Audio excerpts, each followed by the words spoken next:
Existem lendas que têm sido transmitidas de geração em geração, enchendo as noites de mistérios e medos. Hoje eu trago para vocês a história de 3 personagens assustadores que têm protagonizado os contos mais sombrios do mundo, da internet e, quem sabe, dos seus pesadelos.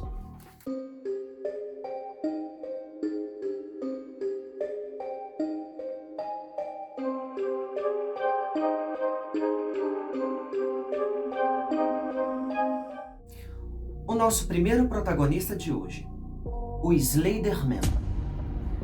Dizem que o Slenderman é uma entidade que vive nas sombras, observando e manipulando os pensamentos das pessoas. Uma criatura humanoide com corpo pálido, braços e pernas compridos, de estatura alta, com olhos que brilham na escuridão. Dizem que a sua presença traz um frio gelado à espinha de quem o encontra. A lenda conta que ele escolhe vítimas desavisadas para atormentar, mergulhando-as em pesadelos terríveis. Slenderman se move com rapidez, desaparecendo antes que alguém consiga sequer vislumbrar o seu rosto sinistro. Ninguém sabe ao certo como o Slenderman surgiu ou o que deseja, mas a sua lenda ecoa pelas ruas da cidade como um sussurro constante. O Slenderman, ou o Homem Esguio, que é um personagem, segundo aqui o roteiro, é um personagem fictício sobrenatural que se originou como um meme da internet, criado pelo usuário Eric Knudsen, também conhecido como Victor Surge, num fórum de discussões. O fórum chama Sommetage Awaf. Ih, tô precisando fazer um curso de inglês. Não sei falar! Em 2019, ele é descrito como semelhante a um homem magro, anormalmente alto, com a cabeça branca e expressiva e que veste um terno preto, ou seja, ele é elegante. Ele já traz uma questão de uma elegância ali, que já anda de terno preto. Que assombração que anda de terno? Uai!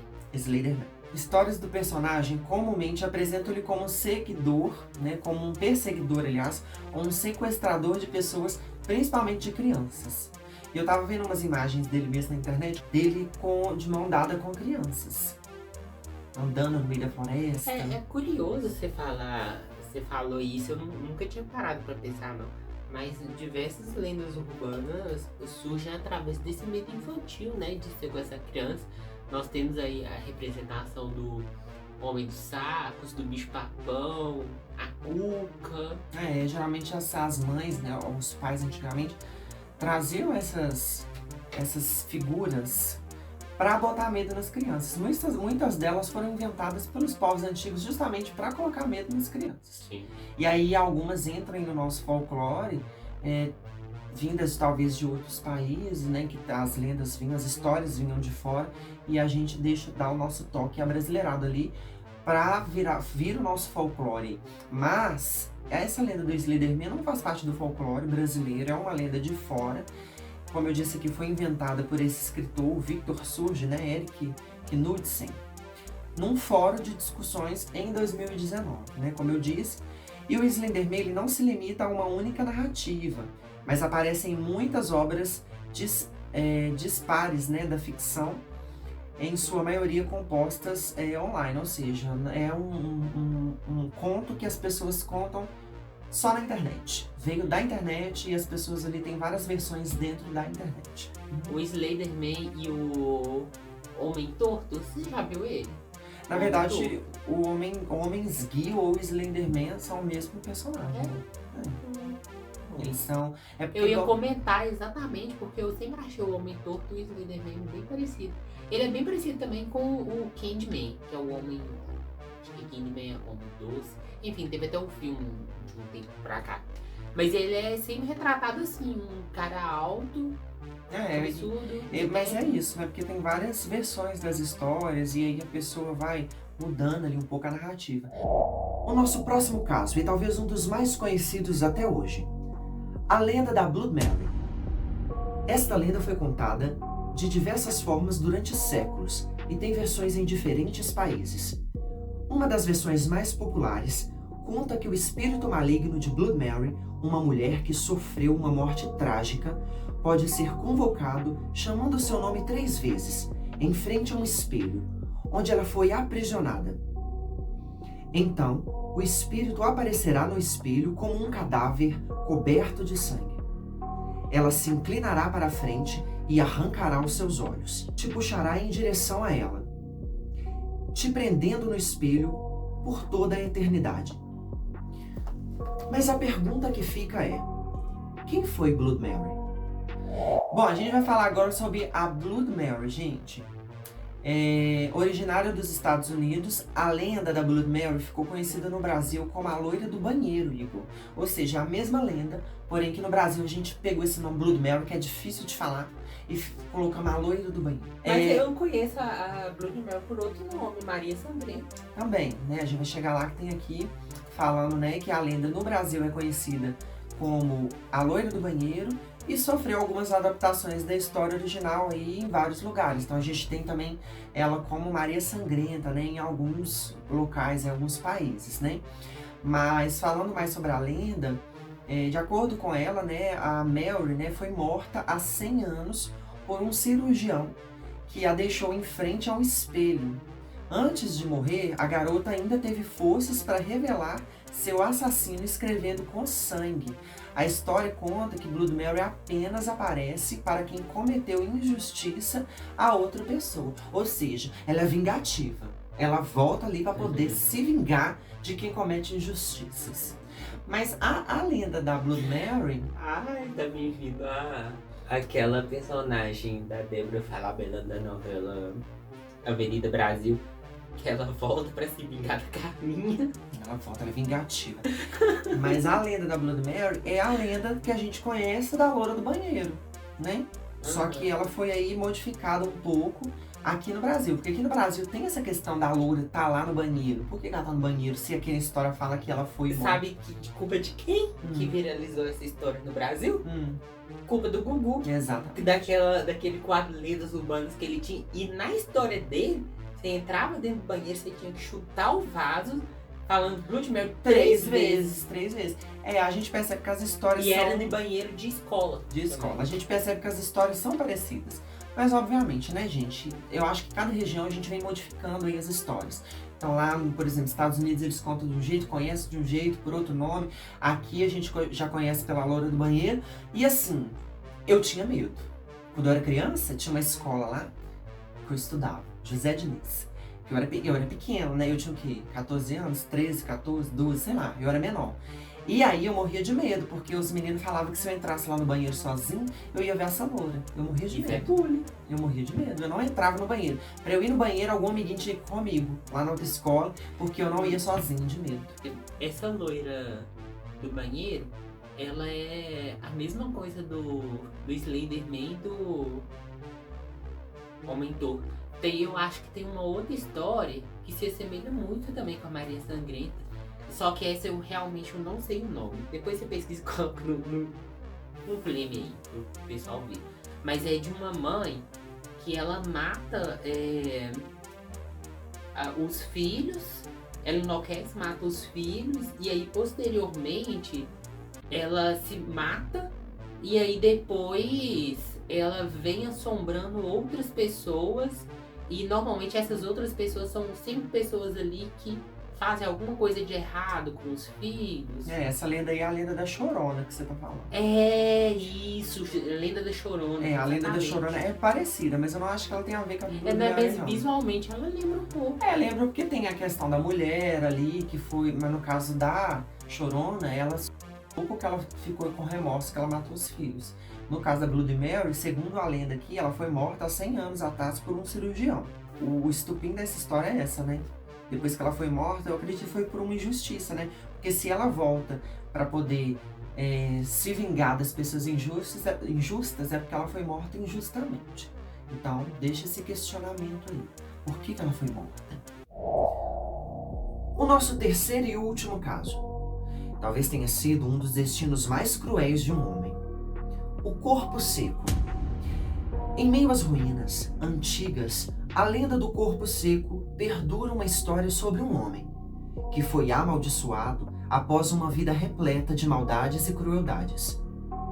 Dizem que ao morrer, seu corpo se recusou a se decompor naturalmente, permanecendo intacto e seco como uma múmia. A maldição o transformou em uma espécie de zumbi, condenado a vagar pela terra em busca de vingança. Seu coração seco é incapaz de sentir compaixão ou remorso, e ele busca punir aqueles que cruzam seu caminho. O corpo seco já é uma lenda folclórica, Igor. Essa já tem uma questão ali abrasileirada, uma questão brasileira. O corpo seco é uma lenda do folclore brasileiro que fala de um defunto que foi amaldiçoado a vagar pela terra depois de ser rejeitado por Deus e pelo diabo. Ou seja, ele era pior que o Satanás. Esse aqui era o Pemba. O motivo da rejeição seria as maldades, né, que ele teria cometido aí durante a vida, fazendo dele um ser tão asqueroso que nem mesmo a terra queria a sua carne, nem a terra queria comer ele. É uma lenda popular no sudeste e no sul do Brasil. E o corpo seco, Igor, é uma lenda que eu não conhecia muito, mas eu sei que ela era uma lenda bem folclórica e que a gente conseguiu ver um pouco mais ainda naquela série da Netflix que trouxe falando sobre o corpo seco, né? Cidade Invisível. Cidade Invisível. Inclusive eu também, eu não conhecia a lenda do corpo seco. Eu fiquei conhecendo depois, porque ele foi o vilão da primeira temporada. E, menina, eu fico pensando o que tanta gente ruim que a gente vê aí na mídia, que uma pessoa precisa fazer de tão mesmo, entendeu? Inferno que essa pessoa. Eu acho que o conto, além dele ser um conto, né, meio macabro, digamos assim, ele traz essa reflexão, né? Ele traz essa reflexão do quão ruim uma pessoa foi pra nem o céu, nem o inferno querer, nem a terra querer comer aquele corpo ali. E aí aquela pessoa fica vagando ali pela eternidade. Nem adubo serve. Nem adubo serve. Aquela pessoa ficava vagando pela eternidade ali, por ter feito tanta maldade. Eu acho que é um conto bem reflexivo mesmo, assim.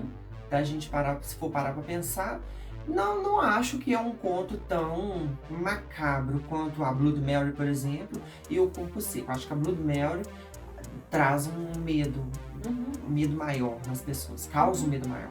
Principalmente porque eu acho que pela versão da Loura do Banheiro, né, que é a versão brasileira da Blood Mary, já ficou ali no nosso imaginário desde criança. Desde pequeno a gente já vem aí conhecendo esse conto aí e morrendo de medo. Agora, uma opinião sua, Igor, desses 3 contos aqui que a gente trouxe hoje, desses 3 personagens, você acha que alguns desses contos trazem aí uma questão de uma verdade por trás disso? Você acha que esses contos eles podem ter existido em algum momento, ou esses personagens realmente existiram em algum momento e foram totalmente ali desvinculados da sua história original e aquela história, né? O povo aumenta, mas não inventa. E aí foi aumentado aí para criar uma lenda, para amedrontar as pessoas. O que você acha desses contos? Você acha que são só contos mesmo, que criaram da cabeça de alguém? Sendo bem sincero, talvez 2 deles foram inventados, mas o terceiro Eita, lasqueira. Do corpo seco. Isso, do corpo seco. Eu acho que ele foi uma coisa mais... É igual aquela mãe falando pra uma criança. Come tudo, não pode se desperdiçar. Senão o bicho-papão senão o bicho-papão vai te pegar a coisa pra realmente fazer medo, pra causar uma reflexão, pra ter um outro tipo de... Pra as pessoas terem um outro tipo de comportamento, sabe? Então, assim...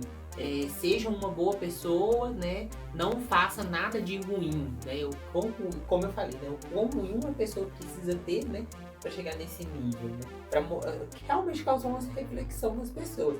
Agora o outro, talvez até a Maria Sangrenta, a Loura do Banheiro, tenha aí uma outra reflexão, né? O culto pela beleza. Ela morreu em uma cirurgia, tem a questão do espelho também, né? Talvez foi uma cirurgia plástica. A gente não sabe, né? Agora o primeiro surgiu na internet. O primeiro a gente sabe que foi uma lenda criada, mas assim, até que ponto essa lenda realmente foi inventada do zero? Sim. A gente não sabe.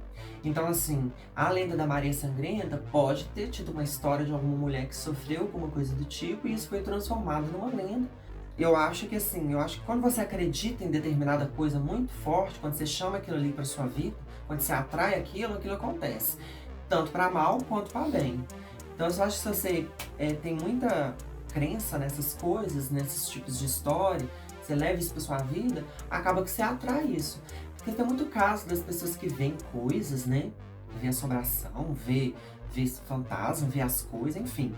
Então, assim, sobre essas lendas, acho sim que como um todo foram modificadas aí no decorrer dos anos para trazer uma reflexão, para botar medo nas criancinhas, para criar aí um conto mesmo, assim, criar até filmes, que a gente sabe que a maioria desses contos, igual a da Chorona, por exemplo, vira filme. Mas ao mesmo tempo, eu acho que no fundo, sempre tem um fundinho de verdade ali, uma história ou outra que pegaram como base. E vocês, gente, o que vocês acham? Deixem nos comentários o que vocês acham desses 3 personagens, se vocês já conheciam essas histórias. E deixa pra gente outros personagens que vocês gostariam que a gente falasse para trazer aqui num próximo vídeo pra vocês. Conta pra gente, você já viu alguma assombração, algum fantasma? Eu, graças a Deus, eu nunca vi. Mas existe a primeira vez pra tudo. Mas não vai ter, porque eu não vou deixar. Você vê um assombração na minha frente, eu falo, sai em nome de Jesus. Sai da minha frente. Lembrei da Inês Brasil. Sangue de Jesus tem poder. Tu tá repreendido, diabo, em nome de Jesus. Não, eu acho que quando você acredita muito naquilo e chama aquilo pra sua vida, quando você não tem fé, essas coisas aparecem. Corta eu com medo agora de andar até aqui em casa de noite, de abrir as portas. Eu tenho medo de andar aqui dentro de noite. Pronto. Essa casa é muito comprida, muito sombria. Eu fico pensando, será que algumas dessas lendas têm um fundo de verdade? De onde essas histórias vieram? Será que algumas dessas entidades realmente existiram? Eu acho que isso a gente nunca vai saber, né? Só resta ficar no nosso imaginário. Eu vou ficando por aqui e até a próxima com mais casos de terror.